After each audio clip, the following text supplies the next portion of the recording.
دمسقتت اشتسريو ماثا الكليتا باتت قشيوثا درق الأتا مطوكسلا وكيلوثا عليتا زت قيد برناشا مكثوت بغدت غذاتوتا وأمروثة عيروثا وتقنطرنتا دمصاياثا الكليتا باتت كل أتشت قشيوثا درق الأتا ومعززتا زتقي نيشا من توتا إيوا لبرستت عيروثا ومعززتا الدوراشا وتآهض زبوثا أنقيتا.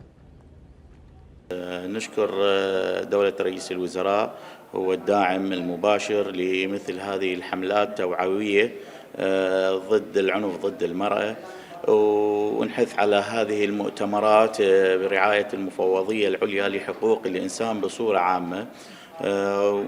نحث على تشكيل ندوات ومؤتمرات وورشات عمل للرقي بهذه دور المرأة ومناهضتها ضد العنف، سواء كان أسري، قانوني، قبائلي، عشائري، من أجل توعية الفكر للمجتمع بصورة عامة والأسري بصورة خاصة، لأن تعتبر الأسرة هي البناءة والأساس في تربية وتأهيل المستويات والعقليات الاجتماعية والثقافية.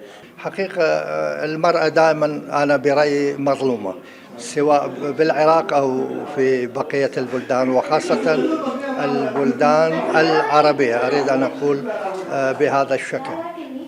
ولكن إن شاء الله خلال هاي اللقاءات اللي تصير والمسؤولين الذين حضروا أيضا هذا اليوم من عدة جهات، كل من على فئة إن شاء الله يوصل هذه الرسالة كي نحن نستطيع أن نعالج ولو ليس 100% وإنما ولو 50%، كي العنف ضد المرأة يقل.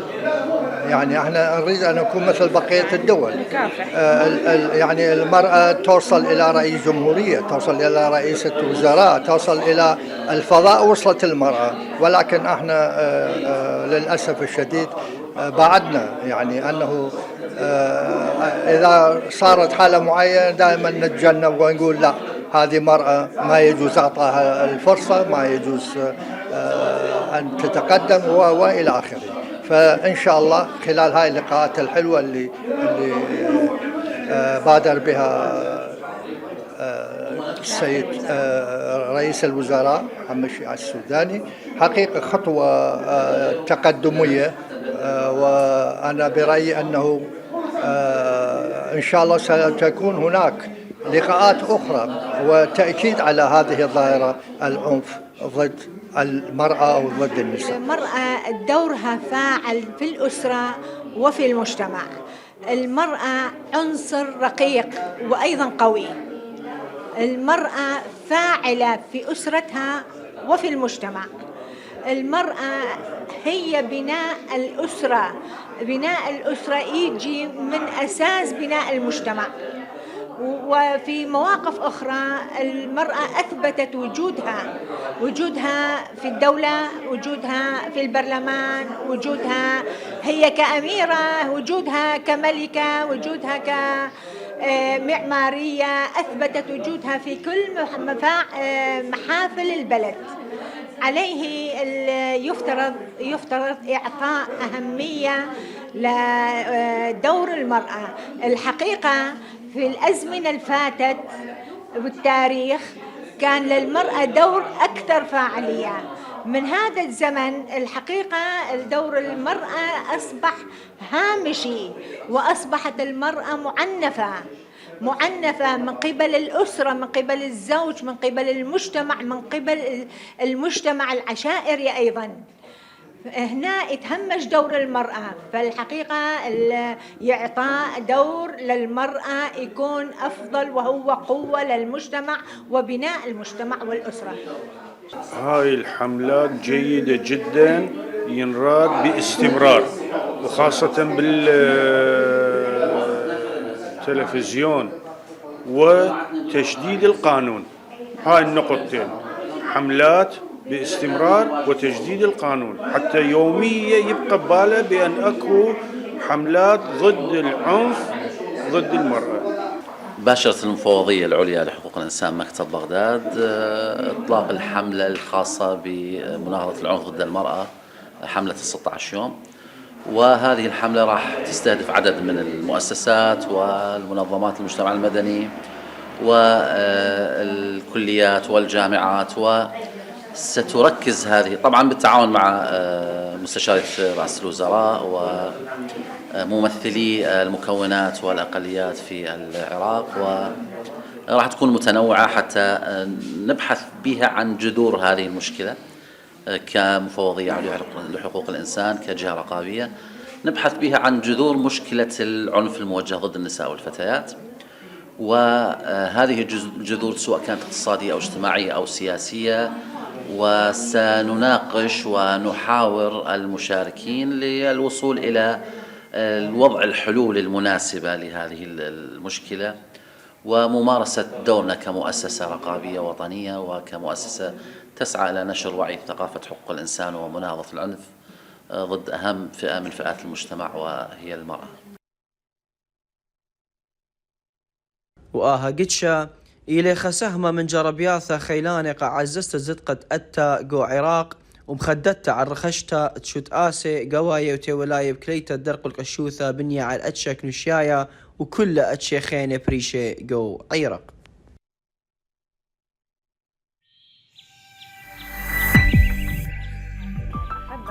حتى نكمل حلقتنا. طبعا اليوم بالحلقة عندنا محور وهو الحديث عن العنف ضد المرأة. طبعا هذا بخصوص الحملة 16 يوم اللي مناهضة العنف ضد المرأة. طبعا شفنا هذا التقرير، واليوم ويانا بالاستوديو ضيفة الست حور عدنان رجا، أخصائية في جمعية نساء بغداد، أخصائية نفسية. أهلا وسهلا بك ست حور وصباح الخير عليك. صباح النور وأهلا صباح الخير. أهلا وسهلا بالمشاهد. يا أهلا وسهلا، شرفتينا ونورتينا.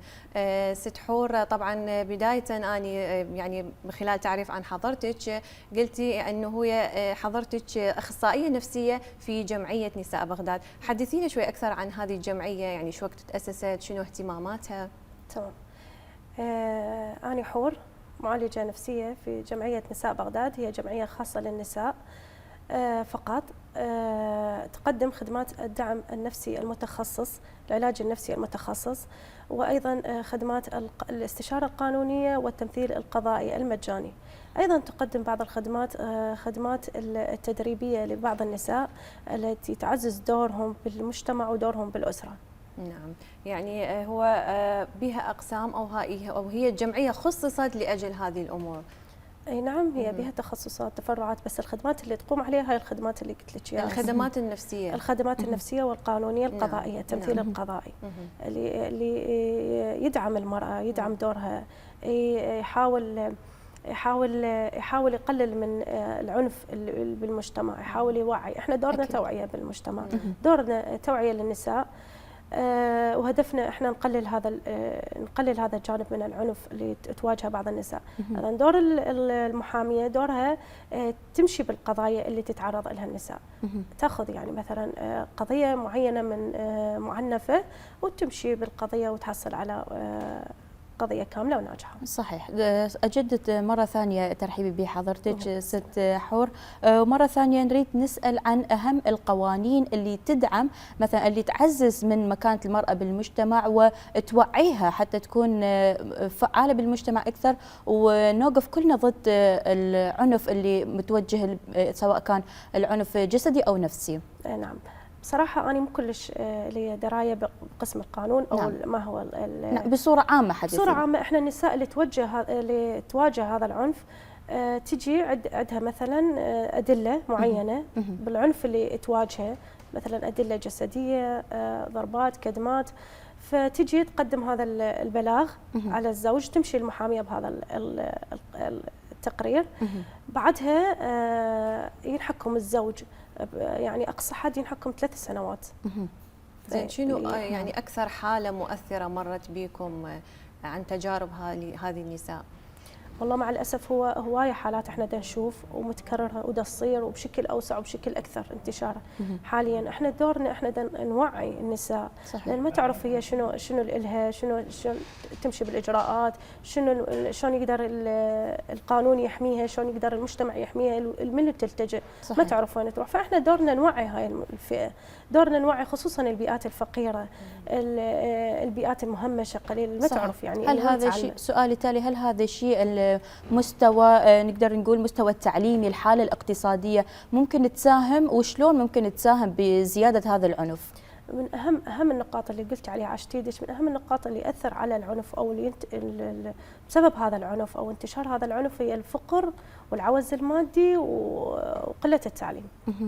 قلة التعليم يخلي النساء ما تعرف شنو منو تلتجئ. من جانب النساء مو من جانب الرجال هذا الشيء؟ لا، من جانب النساء طبعا. من جانب النساء طبعا، يعني ما تكون متمكنه وتعرف بشنو هي دورها او شنو منو تلتجئ او شنو حقوقها بالمجتمع. ما تعرف شنو حقوقها، فتكون جاهله بهاي المواضيع يعني العفو، فتكون ما تعرف شنو هالحق. احنا دورنا لا نوعيها، انت ما يصير احد يتعرض لك، ما يصير تواجهين هذا الشيء، لازم يكون دورك كلش قوي، انت دورك فعال في المجتمع. صعب تعدين هاي الاشياء او تتجاهلين هاي الاشياء، لان يعني العنف المستمر يؤدي الى هوايه تراكمات وهوايه اضطرابات نفسيه. صحيح. وجسديه. اكيد طبعا، وبطبيعه الحال لانه هذه المراه المعنفه او هي راح تكون راح هذا الشيء ياثر على اولادها بالبيت، يعني تجيكم هيك تجارب انه تحكي لكم انه اني يعني ايضا مو بس اني المعنفه، ايضا اولادي دا يتاثرون نفسيا بهذا الشيء. طبعا هي الاطفال هم اللي يتعرضون لهذا الشيء، هم اللي يشوفون هذا الشيء ويلاحظون هذا الشيء، هم للاسف يروحون بالمدارس او بالمجتمع البيئي اللي عايشين به يحاولون يفرغون هذا الغضب، يمتصوه، هم ما راح يبينوا سلوك عدواني ممكن هذا الشيء، سلوكهم كلش عدواني، يفرغون هذا الشيء بالمدارس، يفرغون هذا الشيء بينهم وبين اقرانهم الاصدقاء الموجودين وياهم بالمجتمع، وهذا ياثر عليهم مستقبلا، كل شيء ياثر عليهم. طيب ست حور، خلينا نحكي انه هذه المراه المعنفه اللي راح تجيكم شويه ندخل بالتفاصيل.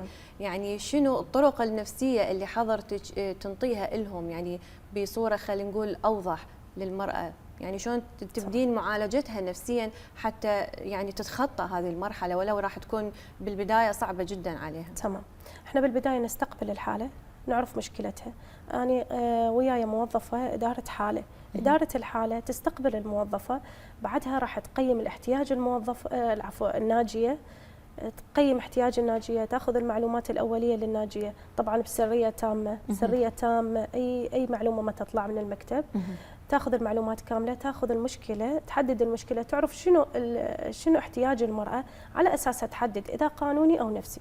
بعدها أنا أستلم الحالة إذا كانت محتاجة استشارة نفسية أو جلسات نفسية، استلم الحالة، بعدها راح نحدد المشكلة، نعرف شنو مشكلتها، طبعا نرجع وياها لأدق التفاصيل بالمشكلة.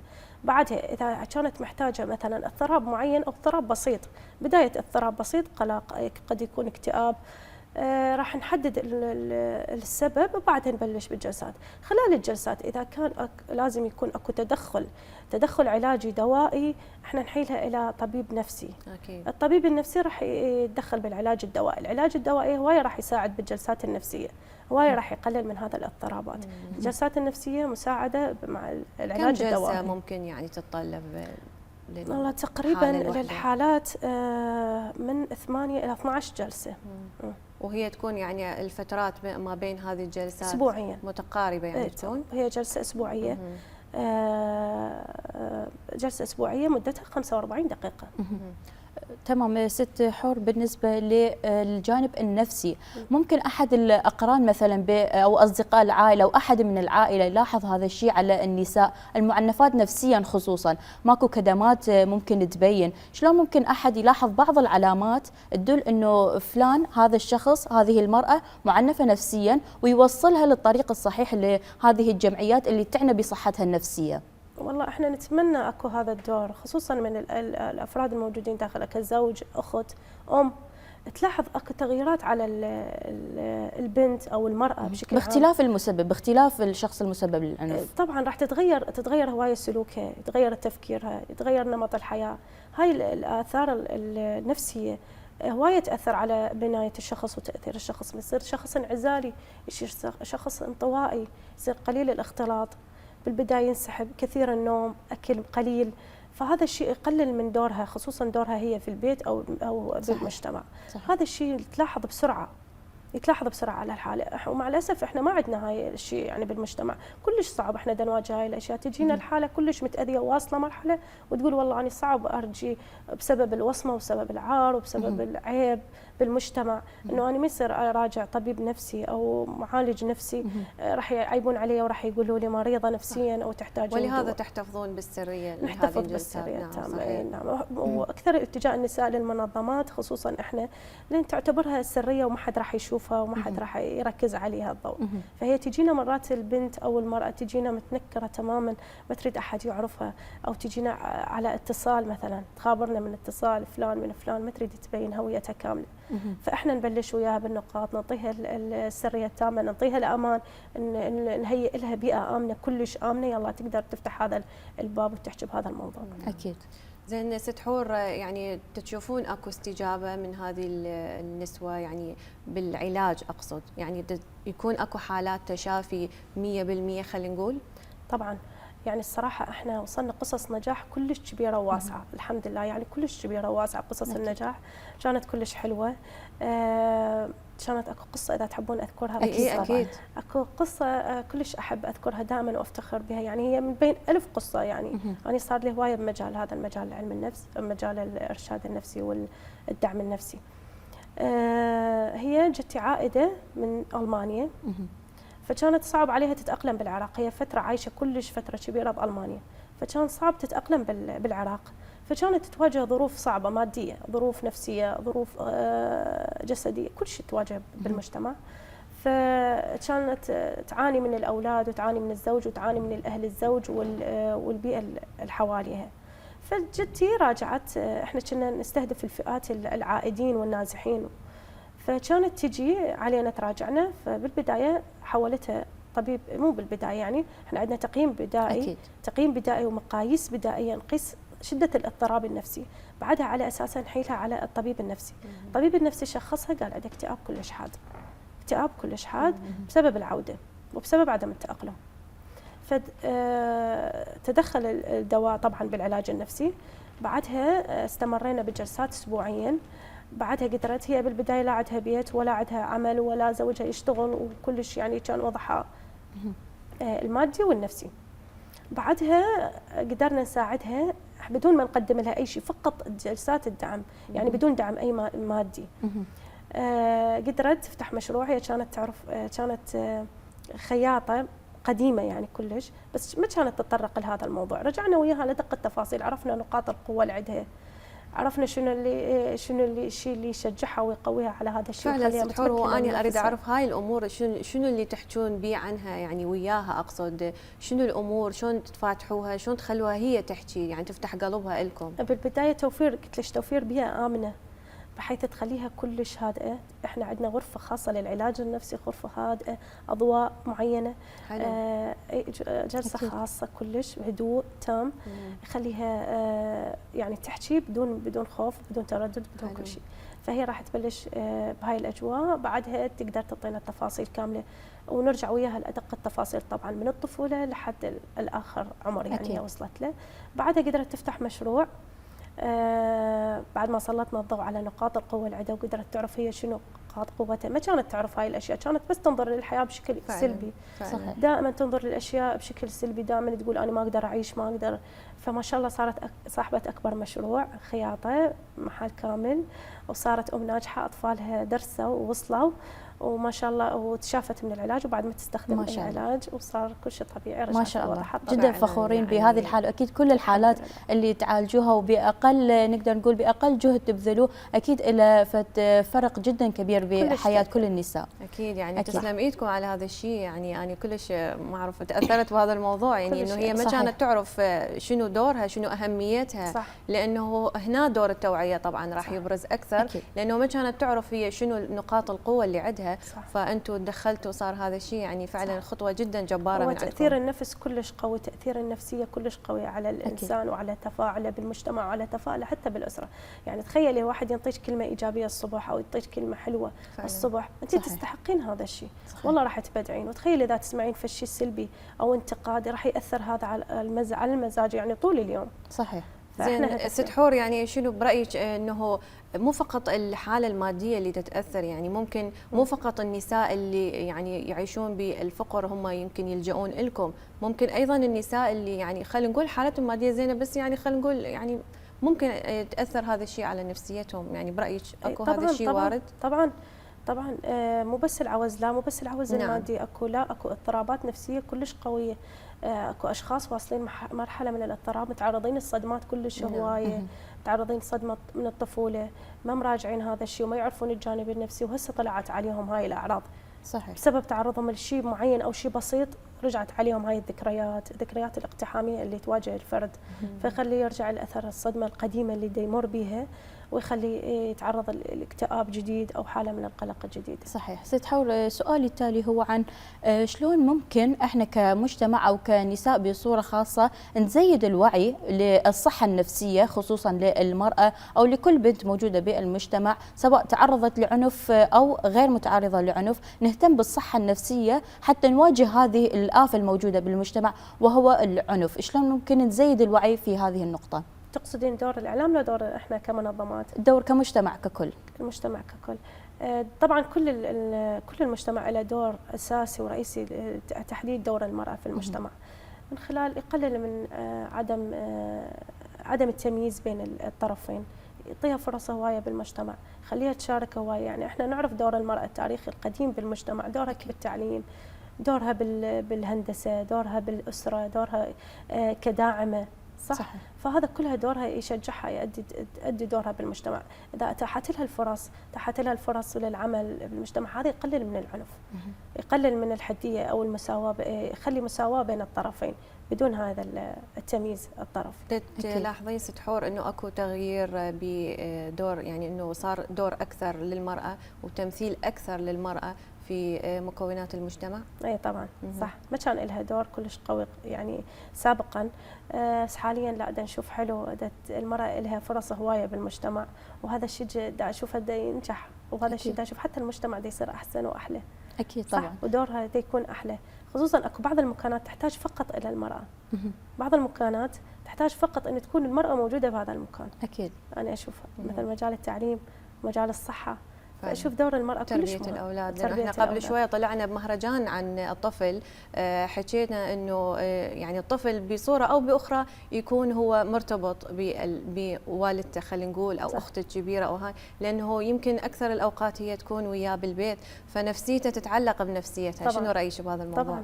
طبعا هذا الشيء كلش اساسي وضروري للمراه. ست حور، سؤالي التالي هو عن مع هذه الحداثه كلها وتمكين المراه بشتى المؤسسات وشتى المجالات بالمجتمع العراقي، شنو ممكن تحديات تواجهها؟ نقدر نقول خل تكون ناجحه بكل المجالات، شنو اكو تحديات ممكن تواجهها وتعيق هذا النجاح؟ قصد شنو اللي يعيق مسيرها بالحياه؟ مسيرتها بالحياه مع هذه الحداثه كلها.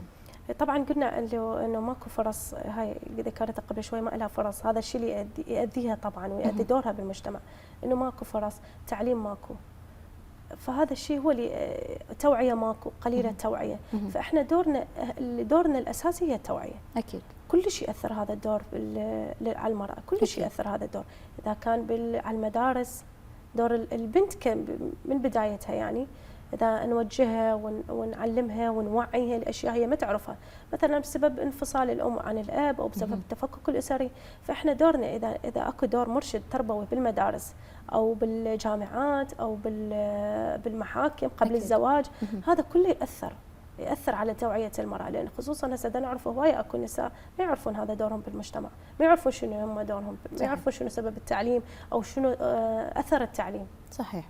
طيب شكرا جزيلا لحضرتك. طبعا سؤالي الاخير لحضرتك، انه هل يعني جمعيتكم لها جولات ميدانيه حتى تبحث عن هذه الحالات، او خلينا نقول حتى جولات في المدارس مثل ما ذكرتي حضرتك؟ اي طبعا، احنا دورنا بالمدارس توعيه، احنا نطلع جولات ميدانيه على البيئات الفقيره، حلو. على البيئات العشوائيه في بغداد اللي ما يكون لها ما واصل لها يعني التعليم ولا واصل لها هذا التطور الجديد هسه اللي احنا نواجهه، وخصوصا المدارس همين نستهدف الفئه بين 15 الى 20 سنه، نروح نقدم التوعيه بمواضيع مختلفه، مثلا عن الابتزاز، عن العنف الرقمي اللي نشوفه هسه. فعلا، لان هاي الامور ممكن بالبيت يعني بعض الاهل ما يقدرون يعني طبعاً يفهموها لهم اكثر مثل ما انتم تسوون. احنا نشخص هناك هوايه حالات متعرضين لهذا الانتهاك او هذا الابتزاز او العنف.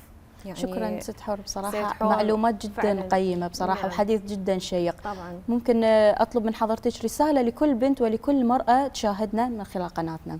تمام. أنا دائما أقولها وأحب أعيدها وأكررها، دائما أقول بإدارة مشاعرنا إحنا خصوصا النساء إحنا عاطفيين. صحيح. فإحنا النساء إحنا دائما نوجههم ونقول لهم خلوا أفكاركم تحت إرادتكم وتحت قوتكم وتحت سيطرتكم، مو هي الأفكار اللي تقودكم. فإحنا نقول قد أفكارك قبل ما أفكارك تقودك. أكيد. فإحنا نقود الأفكار ونخليها صحيحة وإيجابية احسن من تصير يعني سلبيه ونشوف اشياء عكسيه. ان شاء الله. عاشت ايدي، شكرا جزيلا. تسلمين، يعني جهودكم الجباره هذه يعني فعلا ترفع لها القبعه. نشكركم، نشكر جمعيتكم يعني أكيد على هذا العمل الحلو والنبيل اللي تسووه وهاي الخدمه اللي تقدموها. يعني هذا يعني احنا جدا جدا فخورين بيكم وفخورين بحضرتك، ونشكرك انه اجيتي ونورتينا بالاستوديو. بالعكس انا اللي اشكركم على الاستضافه الحلوه، وشكرا جزيلا على هاي الاسئله الحلوه. وان شاء الله يكون لنا هدف بهاي حمله 16 يوم، وغدا ان شاء الله حمله عن الصحه النفسيه، اهم يوم الصحه النفسيه ان شاء الله. فكلش حلو، وانا شاكره كلش شاكره هاي الاستضافه الحلوه وهاي الوجوه الحلوه. بالعكس شكرا لك عزيزتي، شكرا لك.